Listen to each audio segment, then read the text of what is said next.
Good morning friends. आज हम लोग देखेंगे मध्यकाल में मुगल वंश से शुरू करते हैं, यानी इससे पहले का जितना भी हिस्ट्री का टॉपिक था जो एनसीईआरटी सार संग्रह बुक महेश बर्नवाल का जो लेटेस्ट है उसमें दिया हुआ था वो सब हम लोग पढ़ चुके हैं, यानी कि एंशिएंट हिस्ट्री।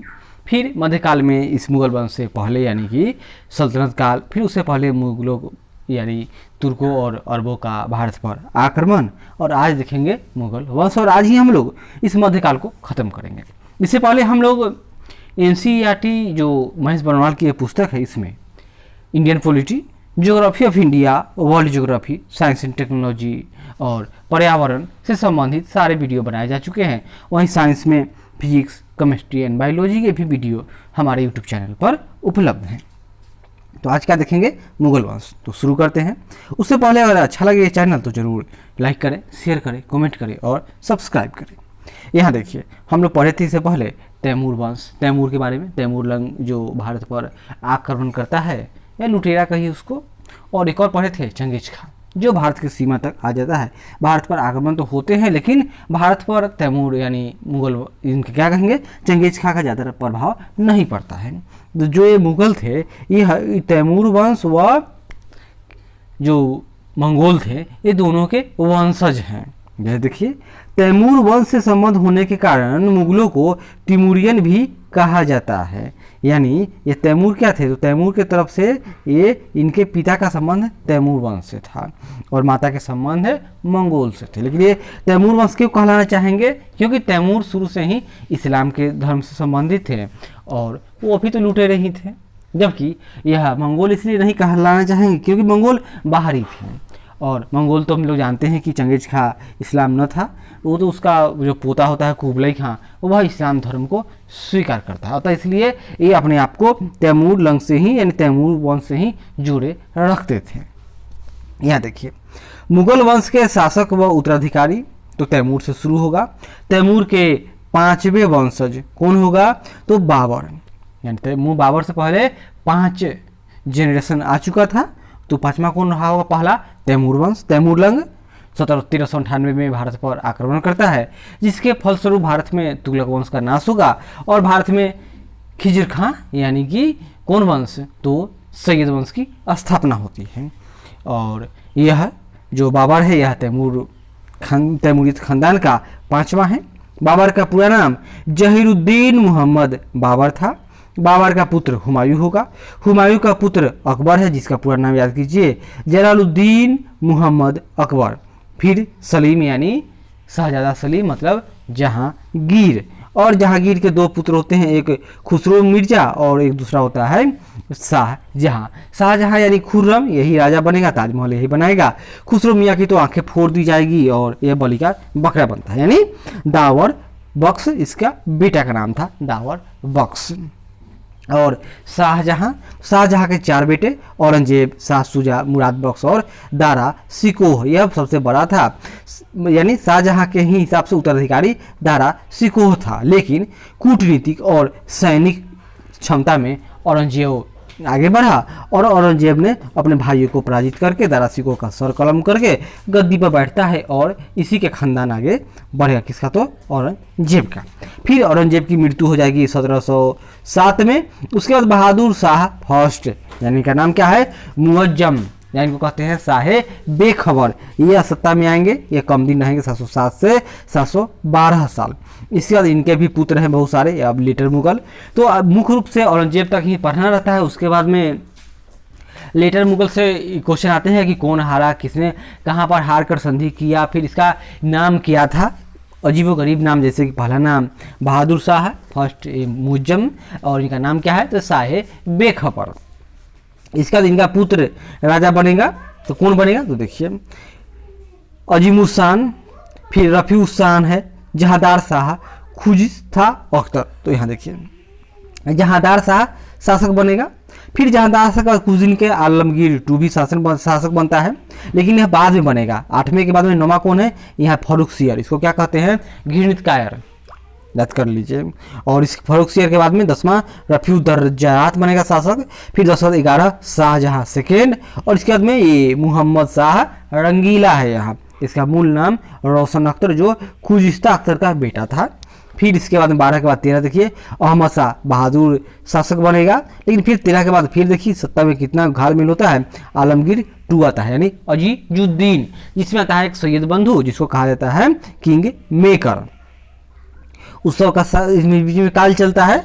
और उसके बाद यहाँ देखिए शाह आलम सेकेंड या अली गौहर, ये क्या करेंगे तो यही जो मुगलों मतलब कि बंगाल और बिहार की दीवानी किसको देंगे तो अंग्रेजों को देंगे। फिर इसमें हो तो एक आता है अहमद शाह बहादुर या बेदार बख्त, इसका पुत्र है। फिर अकबर शाह सेकेंड यानी मिर्जा अकबर, ये अपना वेतन बढ़ाने के लिए राजा राम मोहन राय को, जो पहले मोहन राय थे, उनको राजा की उपाधि देते हैं और इंग्लैंड भेजते हैं कि जाइए भाई आप वेतन बढ़वा दीजिए, इतने में गुजारा न हो रहा है। और अंत में बहादुर शाह जफर, यह शायर थे और जफर ना इनका उपनाम था। और ये 1857 की क्रांति में मन से तो न लेकिन तन से तैयार हो जाते हैं, जिसके कारण इनके तन को बर्मा भेज दिया जाता है और वहीं पर इनकी मृत्यु होती है। और आगे देखिए अब हम लोग इनके बारे में डिटेल से पढ़ेंगे कि क्या क्या दिया हुआ है। तो पहला है मध्यकालीन भारत के मुगल शासक मूलतः कौन थे, तो याद कीजिए चगताई तुर्क थे। कौन तो मुगल चगताई तुर्क थे।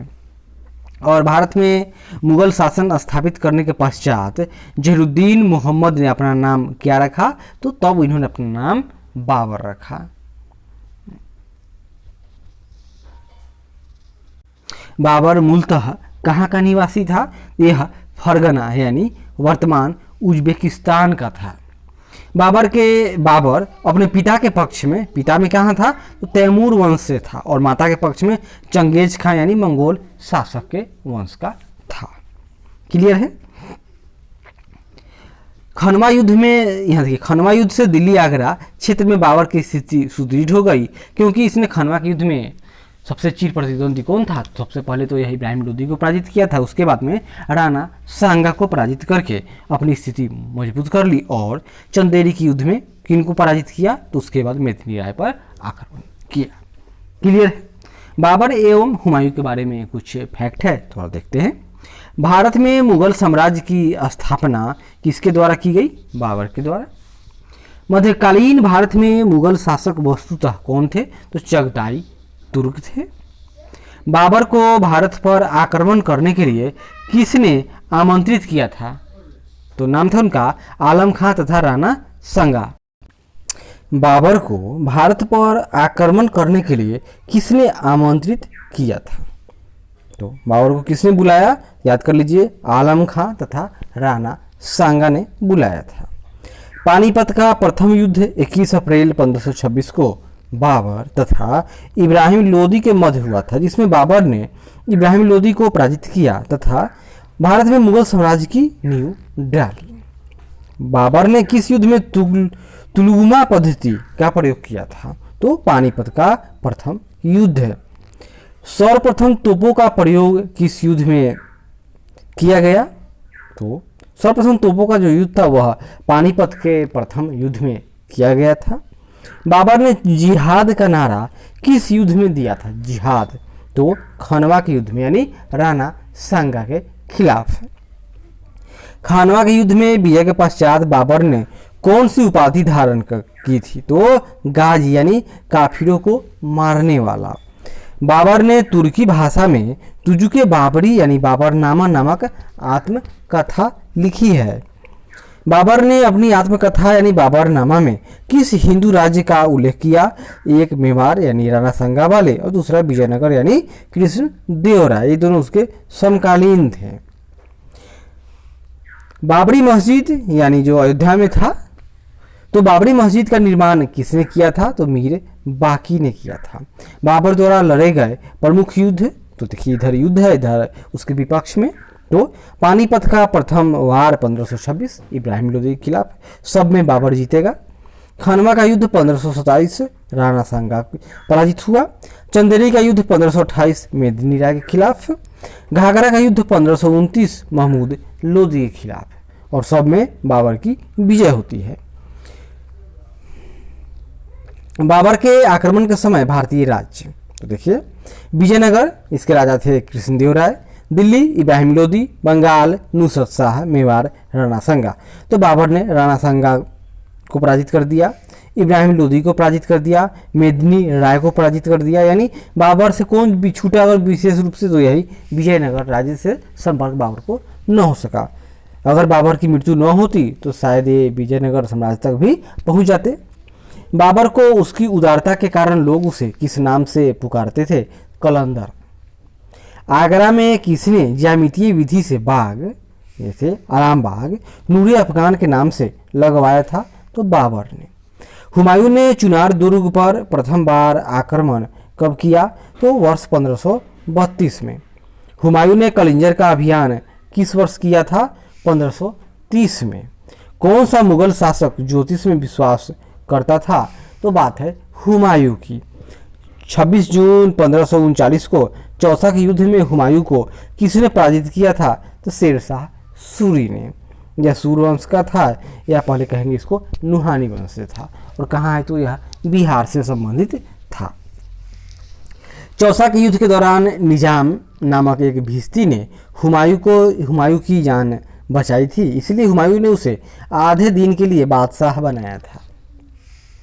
और किस युद्ध में पराजित होने के पश्चात हुमायूं को दिल्ली की गद्दी छोड़कर भागना पड़ा? बिलग्राम या कन्नौज का युद्ध 1540 की बात है। किस युद्ध में विजय के पश्चात हुमायूं दिल्ली का पुनः शासक बना? तो सरहिंद का युद्ध 1555 में। वर्ष 1556 में हुमायूं की मृत्यु किस कारण हुई थी? तो पुस्तकालय जो दीन पनाह था कि सीढ़ियों से गिरने के कारण। स्वर्ण सिक्का जारी करने वाला प्रथम मुगल शासक कौन था? हुमायूं। हुमायूं के मकबरे का निर्माण उसकी पत्नी हाजी बेगम द्वारा दिल्ली में करवाया गया। श्वेत संगमरमर से निर्मित यह भारत का प्रथम दोहरे गुंबद वाला मकबरा है। और हुमायूं टोम्ब यह बहुत ही महत्वपूर्ण किला है जो विश्व धरोहर स्थल में भी शामिल है। तो लेन पुल ने हुमायूं पर टिप्पणी करते हुए कहा कि हुमायूं जीवन भर लड़खड़ाता रहा और लड़खड़ाते हुए अपनी जान दे दी। शेरशाह सूरी के बारे में थोड़ी जानकारी। तो शेरशाह सूरी का साम्राज्य 1540 से 1545 मात्र 5 वर्ष शासन किया। यानी साबित होता है कि कोई व्यक्ति 5 वर्ष के लिए अगर चुनाव होता है वोट, उसमें आदमी क्या कर सकता है, वही शेरशाह उसका फर्स्ट क्लास उदाहरण है कि आप एक बार 5 साल के लिए राजा बन गए शेरशाह सूरी, और आज तक हम लोग उनके बारे में पढ़ते रहते हैं। और अब के नेता हैं 5 साल क्या 15 साल 20 साल तक भी शासन करते हैं, लेकिन वो अपनी अमिट छाप भी क्या कोई अपने नाम भी नहीं छोड़ पाते हैं। तो देखिए शेरशाह सूरी मार गए। सबसे पहले शेरशाह सूरी ने एक बहुत ही भयानक, जिस तरह से आजकल गोल्डन क्वाड्रिलेटरल सड़क निर्माण महामार्ग राज्य परियोजना इस तरह की परियोजनाएं हैं, तो आज बहुत भारी भारी मशीनें हैं, लेकिन उस समय यह इस तरह की परियोजना लागू किया था। यह बहुत ही विलक्षण प्रतिभा का व्यक्तित्व था ही। तो देखिए यह ग्रैंड ट्रंक रोड 1 फर्स्ट था जो पाकिस्तान के पेशावर से इस तरह से होते हुए कलकत्ता में यानी सोनारगांव जो बांग्लादेश में वहाँ तक जाती थी। और इसी में एक अटैच था जो दक्षिण की तरफ बुरहानपुर यानी असीरगढ़ किले के पास जाता था, और एक राजस्थान में जयपुर जो जोधपुर चित्तौड़गढ़ तक भी रास्ता यह जाती थी। क्लियर है? आगे देखेंगे हम लोग। दिल्ली में द्वितीय अफगान वंश का संस्थापक कौन था? शेरशाह सूरी। तो पहला कौन? तो बहलोल लोदी वाला, यानी बहलोल लोदी, सिकंदर लोदी और इब्राहिम लोदी। शेरशाह के बचपन का नाम तो फरीद खान था। शेरशाह सूरी को शेर खां की उपाधि किसने दी? तो बहार खां लोहानी जो मोहम्मद शाह था उसने दिया था। शेरशाह के शासनकाल में भू राजस्व की वसूली की निगरानी करने वाले अधिकारी को क्या कहते थे? मुंसिफ अथवा आमिल कहते थे। कन्नौज के युद्ध में हुमायूं को पराजित कर दिल्ली का शासक कौन बना? शेरशाह सूरी बना था। शेरशाह का मकबरा कहाँ पर स्थित है? तो सासाराम बिहार में है। कृषकों की सहायता के लिए पट्टा एवं कबूलियत की व्यवस्था किस मध्यकालीन भारतीय शासक ने आरंभ की थी? तो Sher Shah Suri. Grand trunk road का निर्माण किसने करवाया था? शेरशाह सूरी ने। शेरशाह सूरी की मृत्यु कहाँ हुई थी? कालिंजर में। और शेरशाह सूरी के शासनकाल में भूमि मापने के लिए किस पद्धति का प्रयोग किया जाता था? तो गज ए सिकंदरी। दिल्ली में स्थित पुराने किले के भवनों का निर्माण किसने करवाया था? शेरशाह सूरी ने करवाया था। और शेरशाह सूरी का कथन है, मैं मुट्ठी भर बाजरे के लिए हिंदुस्तान का पूरी साम्राज्य खो चुका था। यह कथन किस मध्यकालीन शासक का है? शेरशाह सूरी। किस अभियान के दौरान शेरशाह सूरी की मृत्यु हो जाती है? तो कलिंजर अभियान 1545 की घटना है। चांदी का सिक्का यानी शुद्ध चांदी का रुपया तथा तांबे का दाम किसे प्रचलित किया? याद कीजिए, शेरशाह सूरी। यानी चांदी के सिक्के का नाम रुपया और तांबे के सिक्के का नाम दाम था। शेरशाह ने दिल्ली में किला कुहना मस्जिद का निर्माण करवाया। यह दिल्ली के पुराने किले में स्थित है। शेरशाह के बाद उसका उत्तराधिकारी कौन था? तो इस्लाम शाह। शेरशाह के शासन में उपज का कितना भाग राज्य को देना पड़ता था? तो 1/3। और आगे, शेरशाह सूरी ने अनेक विद्वानों को संरक्षण प्रदान किया, जिसमें मलिक मोहम्मद जायसी प्रमुख थे। इन्होंने क्या किया? इन्होंने पद्मावत की रचना की थी। अकबर 1556 से 1605, इनका काल बहुत बड़ा काल है और यही इसी समय मुगल जो एम्पायर है, मुगल साम्राज्य, वह स्थापित हो जाती है। तो देखिए, 15 जून 1542 को अकबर का जन्म किसके यहाँ हुआ था? तो अमरकोट के राणा वीर साल के महल में हुआ था। हुमायूं के असामयिक मृत्यु के पश्चात अकबर का राज्याभिषेक कहाँ किया गया? कालानौर, पंजाब में हुआ था। अकबर ने अपने संरक्षक बैरम खां को कौन सी उपाधि प्रदान की थी? तो खाने खाना। अकबर ने सर्वप्रथम वैवाहिक संबंध किस राजपूत वंश से स्थापित किए थे? कछवाहों से। 5 नवंबर 1556 को मुगल सेना और हेमू के मध्य पानीपत का दूसरा युद्ध हुआ था, जिसमें हेमू किस्मत की निष्ठुरता के कारण पराजित हो गया था। इसकी भी लंबी कहानी है। किस सूफी संत के दर्शन हेतु अकबर उसके दरबार यानी अजमेर जाया करता था? ख्वाजा मोइनुद्दीन चिश्ती के दरबार में जाता था। अकबर के शासनकाल में प्रचलित भू राजस्व व्यवस्था की एक प्रसिद्ध नीति आईने दहसाला पद्धति किसके द्वारा स्थापित की गई थी? टोडरमल के द्वारा। अकबर सभी धर्मों में सामंजस्य स्थापित करने के लिए वर्ष 1582 में किस धर्म की स्थापना की? तो दीन इलाही की थी। और दीन इलाही धर्म को स्वीकार करने वाला एकमात्र हिंदू कौन था? बीरबल। महाभारत का फारसी अनुवाद रजमनामा के नाम से फैजी के नेतृत्व में किया गया, जिसमें बदायूनी भी शामिल था।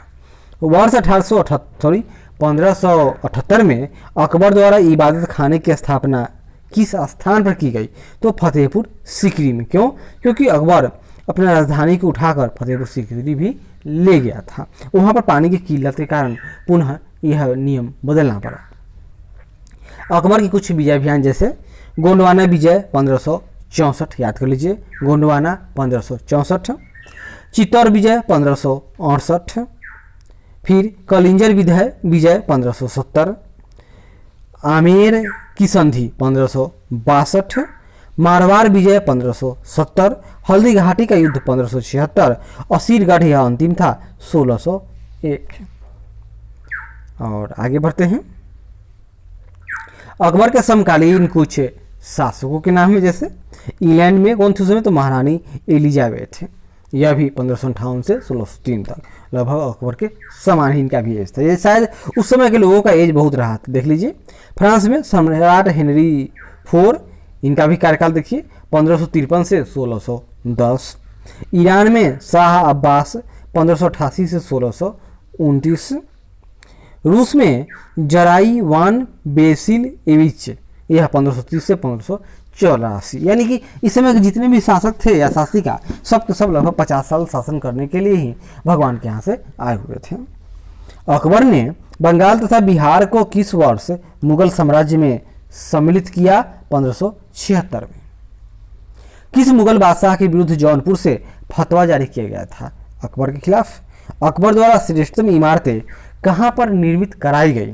तो फतेहपुर सीकरी में। अकबरनामा की रचना किसके द्वारा की गई थी? अबुल फजल के द्वारा। किस जैन संत को अकबर द्वारा जगत गुरु की उपाधि दी गई? तो आचार्य हरि विजय सूरी के द्वारा। अकबर द्वारा फतेहपुर सीकरी में बुलंद दरवाजा का निर्माण किस विजय के उपलक्ष्य में करवाया गया? गुजरात विजय के उपलक्ष्य में करवाया गया था। अमेरिका की खोज का उल्लेख किस मध्यकालीन भारतीय लेखक ने किया है? तो अबुल फजल ने किया है। और कहाँ? तो आईनी अकबरी में आपको मिल जाएगी। अकबर के कुछ महत्वपूर्ण कार्य जैसे दास प्रथा का अंत 1562, अकबर को हरम दल से मुक्ति 1562, यानी दास प्रथा से और हरम दल से मुक्ति 1562। तीर्थ यात्रा कर अगले साल यानी 1563। अब तीर्थ यात्रा कर जब माफ कर देंगे तो उसके बाद अगला स्टेप क्या होगा? जजिया कर की समाप्ति 1564। और राजधानी आगरा से फतेहपुर सीकरी का स्थानांतरण 1571। इबादत खाने की स्थापना 4 वर्ष बाद यानी 1575। और इबादत खाने में सभी धर्मों का प्रवेश यानी ट्रायल हो गया। तो अब 3 साल बाद यानी 1578 में इबादत खाने में सभी धर्मों का प्रयोग होता है, मतलब प्रवेश किया जाएगा। यानी क्यों? क्योंकि बातचीत से एक सुलह कुल की नीति के लिए। मजहर की घोषणा 1579। दीन इलाही की स्थापना 1582। इलाही सौमत की शुरुआत 1583। राजधानी लाहौर स्थानांतरित 1585। यानी फतेहपुर सीकरी में आएंगे कब? 1571 और 1585 में पुनः लाहौर वापस हो जाते हैं। अकबर के नवरत्नों में से एक तानसेन महान संगीताचार्य गुरु हरिदास के शिष्य थे। प्रसिद्ध चित्रकार दशवंत किस मुगल सम्राट के दरबार से संबंधित है? तो अकबर से संबंधित है। जब्ती प्रणाली किस मुगल शासक के द्वारा आरंभ की गई? तो अकबर की बात है, अकबर द्वारा। 1576 में मेवाड़ के शासक महाराणा प्रताप तथा अकबर के सेनापति मान सिंह के मध्य हल्दी घाटी का युद्ध हुआ, जिसमें महाराणा प्रताप की पराजय होती है। वर्ष 1601 में अकबर ने अंतिम सैन्य अभियान कहाँ किया? तो खानदेश यानी असीरगढ़ का किला फतह करना था। अकबर के किस प्रसिद्ध चित्रकार को श्री कलम की उपाधि प्रदान की गई? किसने दिया? यानी अकबर ने खुद दिया होगा। नाम था उनका अब्दु समद। बीरबल के बचपन का नाम क्या था? महेश दास। ग्वालियर में स्थित गुजरी महल किसके द्वारा बनवाया गया? तो मान सिंह के द्वारा गुजरी महल का निर्माण करवाया गया था। अकबर के समकालीन शासक हम लोग देख ही चुके हैं।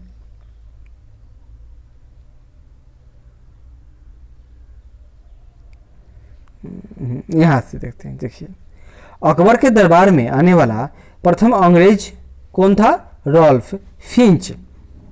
और अकबर ने जरी कलम की उपाधि किसे प्रदान की? तो मोहम्मद हुसैन को।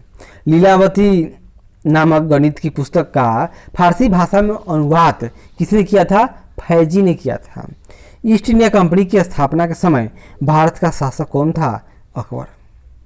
आगे देखिए, अबुल फजल की हत्या किसके द्वारा करवाई गई? जहांगीर के द्वारा। वर्ष 1582 में टोडरमल को कौन सा पद दिया गया था? तो दीवाने अशरफ। और अकबर की प्रमुख विजय तो पानीपत का द्वितीय युद्ध 1556, गोंडवाना विजय 1564, चित्तौड़गढ़ विजय 1568, चित्तौड़गढ़ 1568, मारवाड़ विजय 1570, हल्दी घाटी का युद्ध 1576, असीरगढ़ का युद्ध 1601।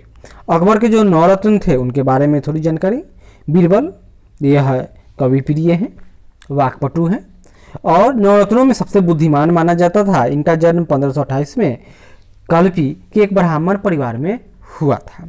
अबुल फजल ये सूफी शेख मुबारक के पुत्र थे। इनका जन्म 1550 में हुआ था। इन्होंने अकबरनामा व आईनी अकबरी जैसे महत्वपूर्ण ग्रंथों की रचना की। तानसेन पूरा नाम रामतनु पांडे और ये मिर्जा तानसेन का जन्म ग्वालियर में हुआ था। ये संगीत कला में अत्यधिक निपुण थे। तानसेन को संगीत सम्राट भी कहा जाता है। अकबर ने इन्हें कंठाभरण वाणी विलास की उपाधि से सम्मानित किया था।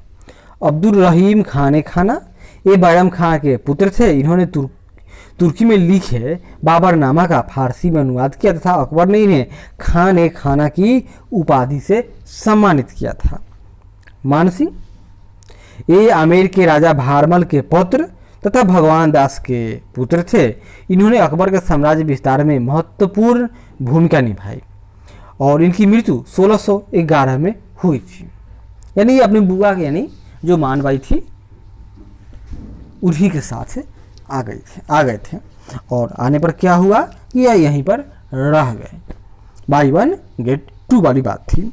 राजा टोडरमल, तो इनका जन्म अवध के जिला सीतापुर के लहरपुर तहसील में हुआ था।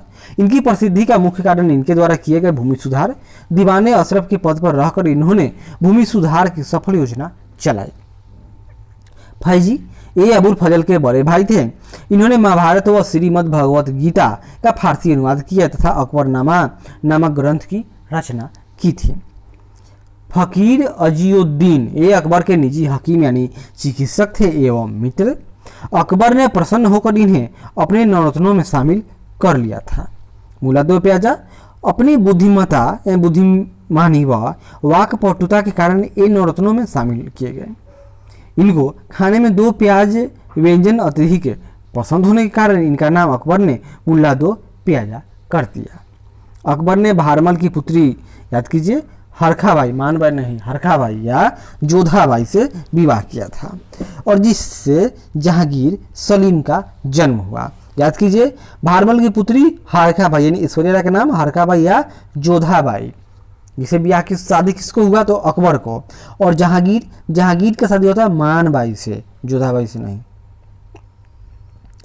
जहांगीर 1605 से 1627 एवं शाहजहां 1627 से 1658। थोड़ा जान लेते हैं इनके बारे में। तो वर्ष 1605 में क्या हुआ तो जहांगीर का राज्याभिषेक किया गया। कहाँ तो आगरा में। जहांगीर की पत्नी नूरजहां के बचपन का नाम क्या था, मेहरू निशा था। और जहांगीर से विवाह के पश्चात नूरजहां ने नूरजहां गुट का निर्माण किया। इस गुट के प्रमुख सदस्य थे शाहजादा खुर्रम, बाद में शाहजहां बनेंगे। असमत बेगम नूरजहां की मां थी। इस्मत दौला या मिर्जा गियास बेग यानी नूरजहां का पिता एवं आसफ खां मतलब नूरजहां का भाई। इस गुट का प्रभाव 1627 ईस्वी तक रहा। इसको हम लोग बहुत तरह से समझ सकते हैं। जैसे आजकल के भी पार्टी में देख लीजिए, कोई एक पार्टी है, उसी के घर का कोई उस पार्टी का चेयरमैन है, कोई उसका प्रादेशिक अध्यक्ष है, कोई उसका कुछ है। फिर जब एमपी या एमएलए के चुनाव होंगे, उसी में कोई जो प्रमुख है वह पिता उसका एमएलए हो जाएगा, उसका पुत्र है वह भी कहीं से एमएलए या एमपी हो गया, उसके सास ससुर समधी दामाद बेटा बेटी ये जितने भी हैं सब कहीं कहीं से पद लेकर चले आएंगे और संसद या जो विधानमंडल है उसमें एक प्रेशर गुट हो जाएंगे, भाई हमें बड़ा से बड़ा मंत्री दो और नहीं तो समझ जाओ हम क्या करेंगे वाली बात है। यही बात आज भी लागू है, जबकि आज डेमोक्रेसी है। और उस समय तो जानकर ही राजतंत्र यानी परिवार का तंत्र, उस समय भी ऐसी स्थिति थी और आज भी है। बदला क्या, कुछ न बदला। बदला यही कि पहले ये लोग जब सत्ता परिवर्तन होता था तो राजे रजवाड़े की जान पर चली आती थी। इन लोगों का गर्दन सर कलम होना पड़ता था, इनके मौत के घाट उतार दिया जाता था। लेकिन अब है कि भाई अब जनता के हाथ में ही बांसुरी दे दिया गया, ले भाई तू ही बजा दे।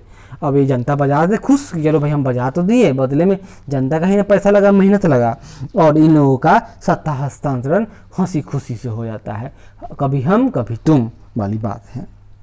और काम क्या होता है, पहले भी नेता लोग हेलीकॉप्टर से चला करते थे और आज भी वे लोग हेलीकॉप्टर से ही चलते हैं। लेकिन क्या कोई आम जनता हेलीकॉप्टर से खरीद पाया है कोई, या उसी से चलने हुए देख पाए हो? नहीं देखे होगे।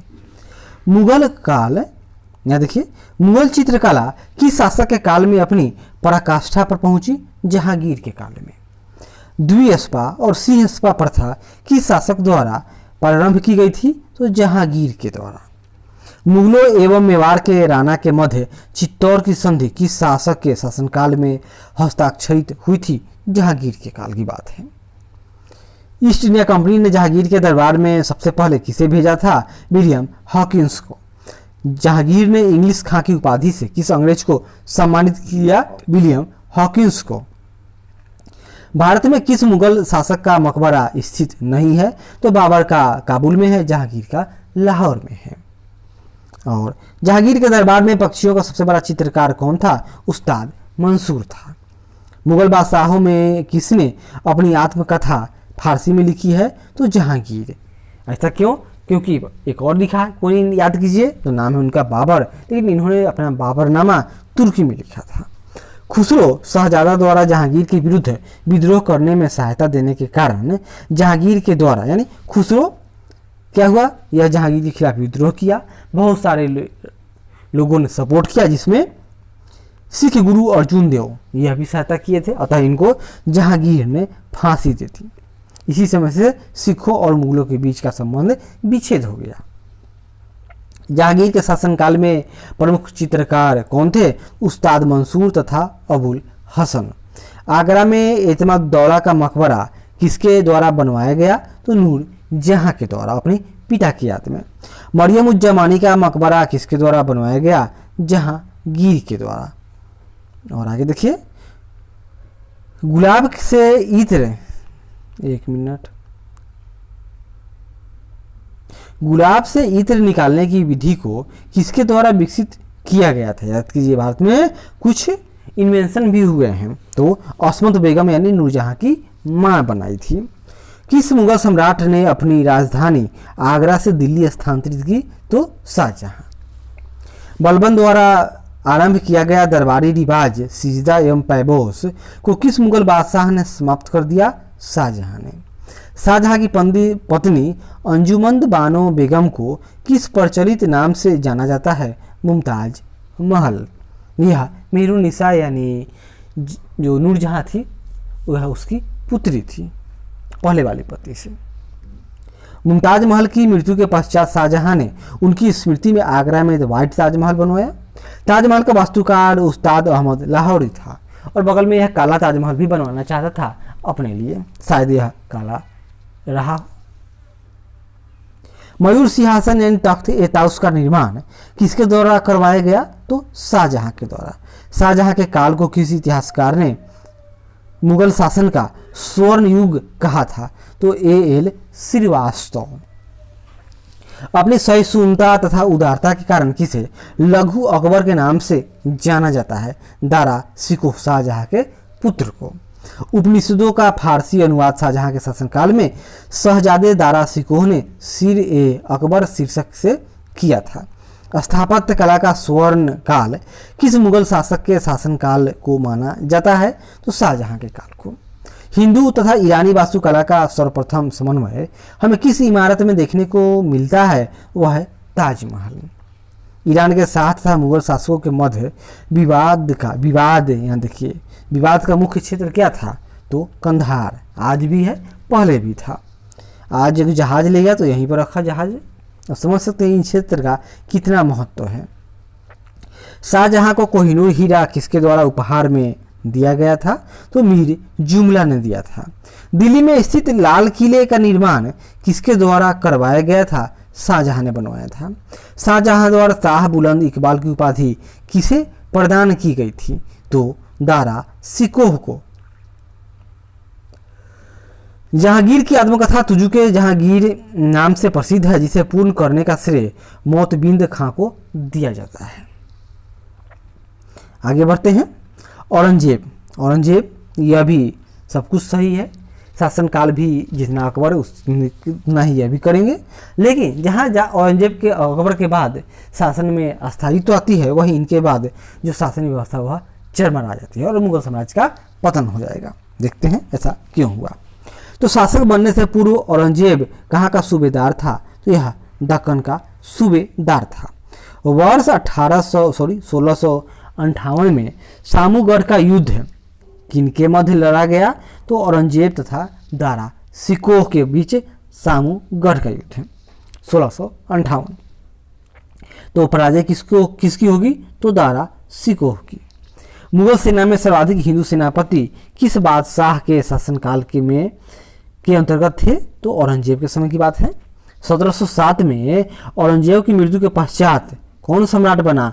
तो बहादुर शाह फर्स्ट यानी शाहे बेखबर।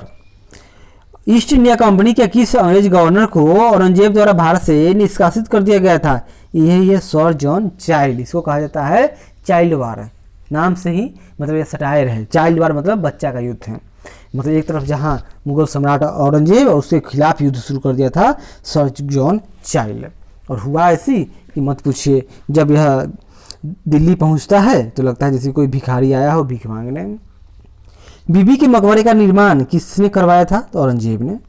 किस मुगल शाहजादे ने श्रीनगर यानी गढ़वाल राज्य में आश्रय लिया था? तो सुलेमान सिकोह ने। किस मुगल बादशाह को जिंदा पीर कहा जाता है? औरंगजेब को। औरंगजेब ने बीजापुर की विजय किस वर्ष प्राप्त की थी? तो 1686 में। 1665 में शिवाजी ने किस मुगल सेनापति के साथ पुरंदर की संधि की? तो जय सिंह के साथ। मुगल कालीन भू राजस्व प्रणाली के बारे में कुछ देखते हैं। एक है खेत बटाई यानी खेत में ही अनाज का बंटवारा। दूसरा है लंक बटाई यानी अनाज को खाली हाथ से लाकर बिना भूसा निकाले बटाई कर लीजिए। तीसरा होता है रास बटाई यानी अनाज से भूसा निकाल कर बटाई, मतलब खेत बटाई यानी खेत है, फसल हो गया, इसी में से खेत बांट लेंगे, भाई राजा जी आप अपना फसल काट लीजिए। दूसरा है लंक बटाई यानी खेत में जो खेत वाला है कृषक वही फसल काट लिया, अब बिना भूसा निकाले ही चलिए अन्न का बंटवारा हो जाएगा ना, भूसा सहित ही बंटवारा। और रास बटाई यानी कि जो कृषक है वह बहुत तेज है, वह पूरा खेती तैयार कर लिया, फसल काट लिया, पूरा अनाज भी तैयार कर लिया, अब उसके बाद में अनाज बांटेगा वो। क्लियर है? आगे देखते हैं। शासक के समय में वजीर और वकील, जैसे बाबर के समय में वजीर या वकील मेहदी ख्वाजा थे। इसी तरह हुमायूं के समय में निजामुद्दीन अहमद व हिंदू बेग थे। निजामुद्दीन अहमद व हिंदू बेग। अकबर के समय में बैरम खां जो सर्वाधिक शक्तिशाली थी, इतना कोई न हुआ। जहांगीर के समय में यह पद रिक्त ही रहा। शाहजहां ने इस पद को समाप्त कर दिया। और जजिया कर, तो जजिया कर किस मुगल साम्राज्य के काल में पुनः लगाया गया? तो औरंगजेब की बात है। औरंगजेब ने जोधपुर के शासक जसवंत सिंह को 1658 ईस्वी के धर्मत के युद्ध में पराजित किया था। धर्मत किस राज्य में है? तो यह मध्य प्रदेश में है। किस मुगल शासक यानी बादशाह का राज्याभिषेक 2 बार हुआ था? तो औरंगजेब का। औरंगजेब द्वारा चलाए गए जिहाद का अर्थ बताइए? तो दारुल इस्लामी होगा, दारुल इस्लामी। औरंगजेब के काल में बुंदेला सरदार छत्रसाल ने विद्रोह किया था। इसके काल में सतनामी विद्रोह भी हुआ था। आगे देखिए। किस मकबरे को द्वितीय ताजमहल कहा जाता है? तो रबिया उद दुर्रानी का मकबरा। कहाँ है? तो महाराष्ट्र के औरंगाबाद में। औरंगजेब ने रबिया उद दुर्रानी का मकबरा यानी बीबी का मकबरा औरंगजेब यानी महाराष्ट्र में बनवाया। इसे ताजमहल की फुहर नकल भी कहा जाता है। दिल्ली के लाल किले में स्थित मोती मस्जिद का निर्माण किसने करवाया? तो औरंगजेब ने। औरंगजेब ने दक्षिण में किन 2 राज्यों को विजित किया था? बीजापुर एवं गोलकुंडा को। मुगलकालीन सूबों की संख्या, तो अकबर के समय में जहां मुगलकालीन सूबों की संख्या 12 थी, आई ने अकबरी में वर्णी थी। अकबर ने 3 ऐड किया यानी 15 हो गया। इसमें 3 कौन कौन न जुड़े? तो बरार, खानदेश तथा अहमदनगर। बरार, खानदेश तथा अहमदनगर। वहीं जहांगीर के समय सूबों की संख्या 15 और जहांगीर क्या करेगा? तो कांगड़ा को जीतकर लाहौर सूबे में मिला दिया। शाहजहां के समय में सूबों की संख्या 18 है, जिसमें 3 कश्मीर में, एक कश्मीर, ठट्टा और उड़ीसा। कश्मीर, ठट्टा और उड़ीसा का ऐड होगा कब? तो शाहजहां के काल की बात है। और औरंगजेब के समय में सूबे 20 अथवा 21, यानी 2 कहाँ है? तो बीजापुर 1686 और गोलकुंडा 1687। कहाँ? और अकबर के समय में सूबे 12 और औरंगजेब के समय में सूबों की संख्या 20 या 21। तो संभवतः एक और भी टैलेंटेड योद्धा और राजा होना चाहिए था, लेकिन ऐसा न हो सका। अतः औरंगजेब के बाद मुगल साम्राज्य का पतन आरंभ हो जाता है। औरंगजेब ने हिंदू त्योहारों को सार्वजनिक रूप से मनाए जाने पर तथा सार्वजनिक नृत्य व संगीत पर प्रतिबंध लगा दिया था। यही विवादित था जिस कारण पतन हुआ। कि शासक ने राम सीता की आकृतियों वाले राम सीए देवनागरी लेख से युक्त सिक्के चलवाए थे? तो अकबर ने।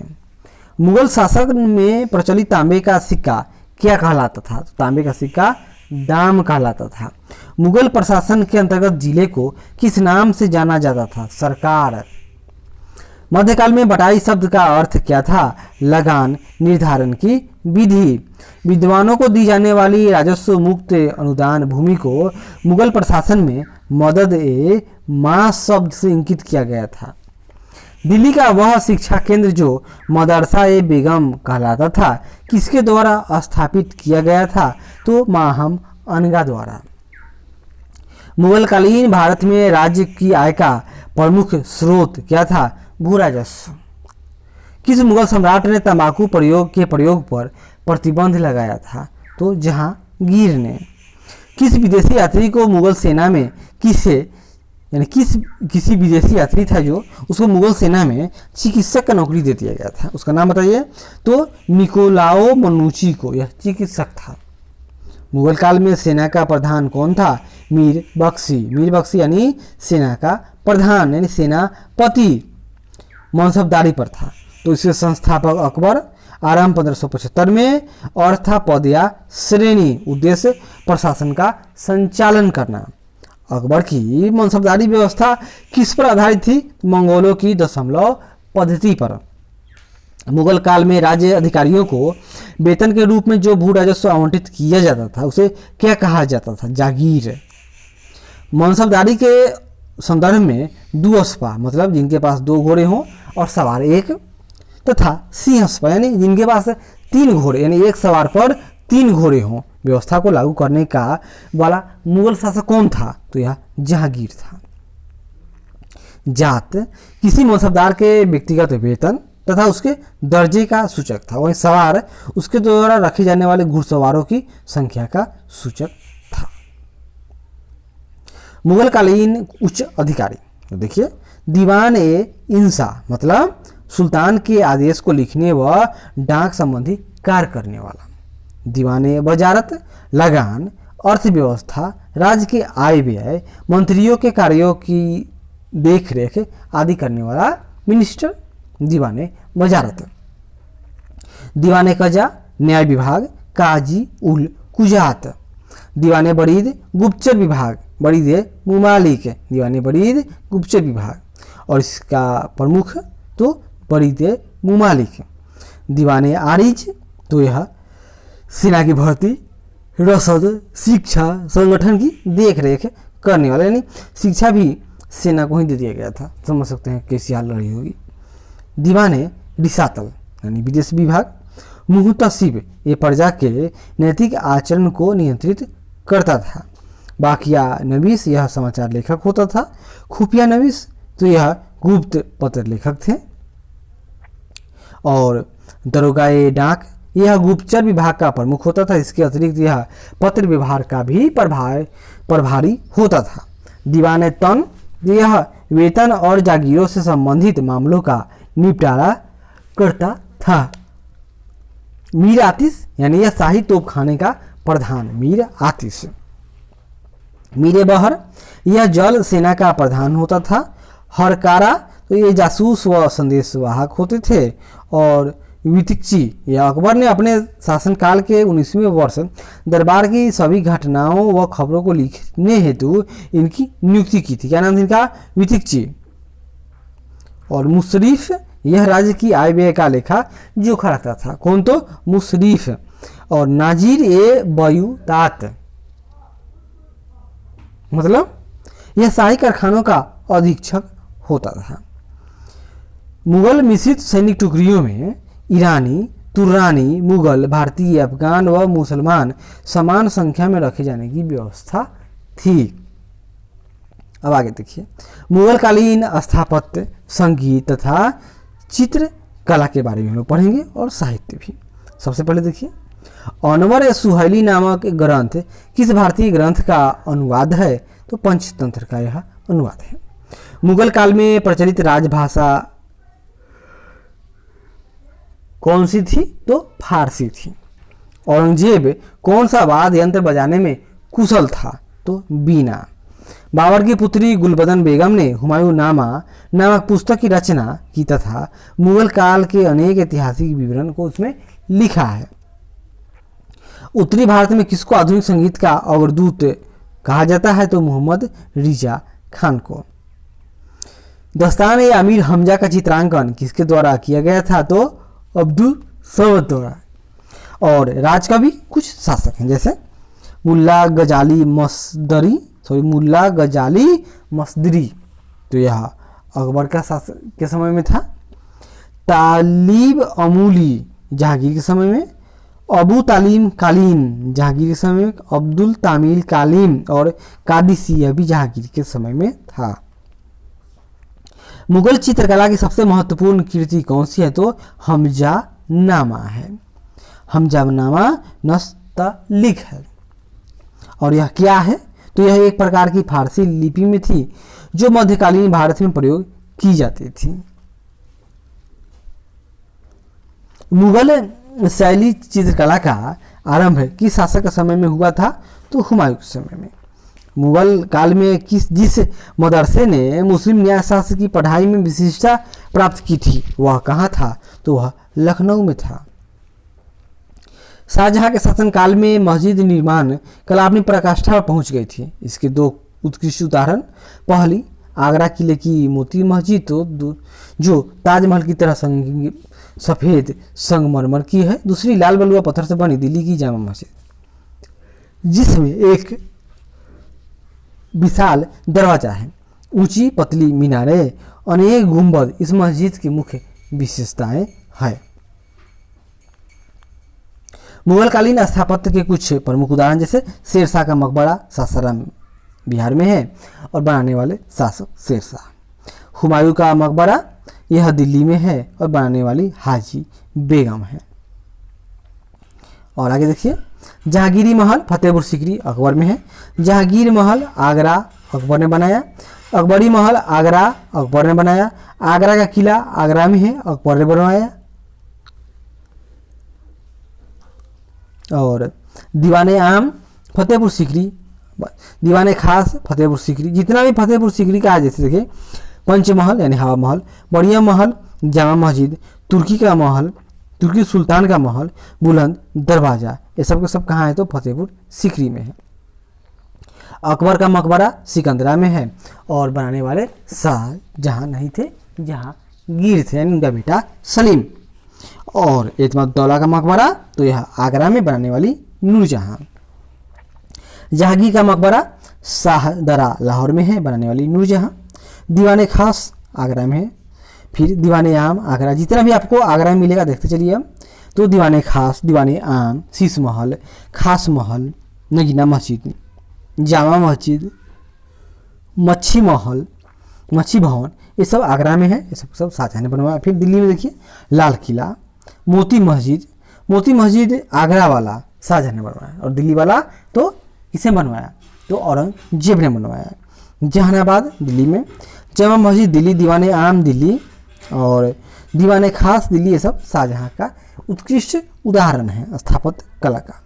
हुमायूं के मकबरे यानी दिल्ली में पहली बार 4 बाग पद्धति का प्रयोग तथा दोहरे गुंबद का निर्माण किया गया था। मुगलकालीन साहित्य तो देखते हैं, पुस्तक हैं और भाषा और लेखक का नाम, जैसे रामायण, तो रामायण का फारसी में अनुवाद करने वाले बदायूनी थे। इसी तरह भगवत गीता, यह भी सारे के सारे फारसी में अनुवाद होगा क्योंकि अकबर को सिर्फ और सिर्फ फारसी भाषा ही आती थी। चलिए, भगवत गीता अनुवाद करने वाले राजा टोडरमल। योग वशिष्ठ अनुवाद करने वाले दारा सिकोह। अथर्ववेद सरहिंदी। पंचतंत्र मौलाना शाह मोहम्मद शाहबादी। लीलावती फैजी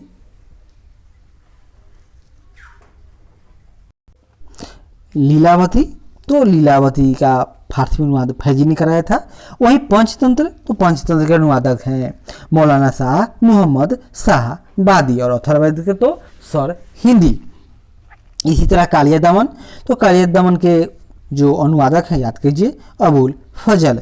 52 उपनिषदों का अनुवाद दारा सिकोह ने किया था। अकबरनामा अबुल फजल, ये फारसी में अनुवाद। बाबरनामा का अनुवाद अब्दुल रहीम खाना। हुमायूं नामा का फारसी में गुलबदन बेगम ने। तुजुके बाबरी यानी बाबरनामा का जो तुर्की में था, लिखने वाले बाबर थे। और तुजुके जहांगीरी तो यह फारसी में अनुवाद किया गया था। किसने किया? तो जहांगीर, शुरू तो करेंगे जहांगीर लेकिन न लिख पाए, बाद में मोतमिंद खां, मोहम्मद हादी ने इनका काम पूरा किया था। आगे बढ़ते हैं और इसके बाद मुंतखब उल तवारीख, फारसी में अब्दुल कादिर बदायूनी, इकबालनामा ए जहांगीरी, तो ये फारसी में मोतबिंद खां बख्शी ने किया था। मासीरे जहांगीरी, तो इसका फारसी में अनुवाद ख्वाजा कामगार ने किया। तबकाते अकबरी, तो निजामुद्दीन अहमद। शाहजहांनामा इनायत खां। नुक्शा ए दिलकुशा खपी खां। आलमगीरनामा मिर्जा मोहम्मद कासिम। मासीर ए आलमगीरी फारसी में साकी मुसैद खां। फतवा ए आलमगीरी शेख निजामुद्दीन अहमद, ये सब लेखक हैं। बादशाहनामा फारसी में मोहम्मद अमीन। और आगे देखिए, मुगल काल का एकमात्र गुंबद विहीन मकबरा कौन सा है, तो अकबर का मकबरा। जहांगीर के शासनकाल के अंतिम वर्षों में केवल संगमरमर की इमारतें बनवाने और दीवारों को अर्ध मूल्यवान पत्थरों से बनी फूल पत्तियों की आकृतियों से सजाने का चलन आरंभ हुआ और सजावट की इस पद्धति को पित्रा दूरा कहा गया। हुमायूं का मकबरा से कुछ फैक्ट है, जैसे देखिए, मकबरे का निर्माण 1565 में हुमायूं की पत्नी हमीदा बानो बेगम ने करवाया। दोहरे गुंबद वाला यह भारत का पहला मकबरा है। 4 बाग पत्ती का प्रयोग पहली बार हुमायूं के मकबरे में हुआ, जबकि भारत में पहला बाग युक्त मकबरा सिकंदर लोदी का मकबरा था। इस मकबरे को ताजमहल का पूर्वगामी माना जाता है। हुमायूं के मकबरे में दफनाए गए मुगल घराने के लोगों में हाजी बेगम, हमीदा बानो बेगम, हुमायूं की छोटी बेगम, दारा सिकोह, जहादार शाह, फारूक सियर, रफीउद्दुर्जात और आलमगीर द्वितीय आदि प्रमुख हैं। दिल्ली के अंतिम मुगल बादशाह बहादुर शाह जफर और उसके 3 शहजादों को अंग्रेज लेफ्टिनेंट हडसन ने 1857 ईस्वी में हुमायूं के मकबरे से गिरफ्तार किया था। जहांगीर के शासनकाल में प्रसिद्ध चित्रकार मंसूर को किस उपाधि से सम्मानित किया गया था, तो नादिर उल उसर से। प्रसिद्ध संगीतज्ञ तानसेन का मकबरा कहाँ पर स्थित है, तो तानसेन का मकबरा ग्वालियर में है। रामचंद्रिका एवं रसिक प्रिया की रचना किसने की, तो केशव दास ने। फतेहपुर सीकरी का निर्माण लगभग 15 वर्षों में हुआ था। इसके महत्वपूर्ण भवन जैसे खास महल, हवा महल, हिरन महल, दीवाने आम, दीवाने खास, जोधाभाई का महल, शेख सलीम चिश्ती का मकबरा, पंचमहल, बुलंद दरवाजा, बीरबल का महल इत्यादि है। मुगल चित्रकारी किसके शासन काल में अपनी पराकाष्ठा पर पहुंची थी, तो जहांगीर के शासन काल में। मुगल चित्रकला शैली में किन शैलियों का सम्मिश्रण है, तो भारतीय, ईरानी एवं फारसी शैलियों का है। पित्रादुरा तकनीक का प्रयोग किसके मकबरे में हुआ है, जो ईरानी शैली में निर्मित है, तो एतमा दौला का। और पहाड़ी school, Rajput school, Mughal school और कांगड़ा स्कूल चित्रकला की विभिन्न शैलियों को प्रदर्शित करते हैं। संस्कृत में अल्लोयनिषद नामक एक छोटे उपनिषद की रचना किसने करवाई थी, तो अकबर ने करवाई थी। कौन, तो अकबर ने। भारतीय शास्त्रीय संगीत का फारसी में सबसे अधिक पुस्तकों की रचना, यानी भारतीय संस्कृति संगीत का फारसी में सबसे अधिक पुस्तकों की रचना किसके काल में हुई थी, तो जो इसका दुश्मन होगा यानी औरंगजेब के शासन काल में हुई थी। इसके बाद हम लोग मिलेंगे तो क्षेत्रीय शासक जैसे सबसे पहले मराठा, फिर आपको आएगा बंगाल, फिर निजाम, इन सब के बारे में और लेटर मुगल के बारे में पढ़ेंगे। तब तक आशा करते हैं कि यह प्रयास अच्छा लगे तो जरूर लाइक करें, शेयर करें, कमेंट करें और सब्सक्राइब करें। धन्यवाद।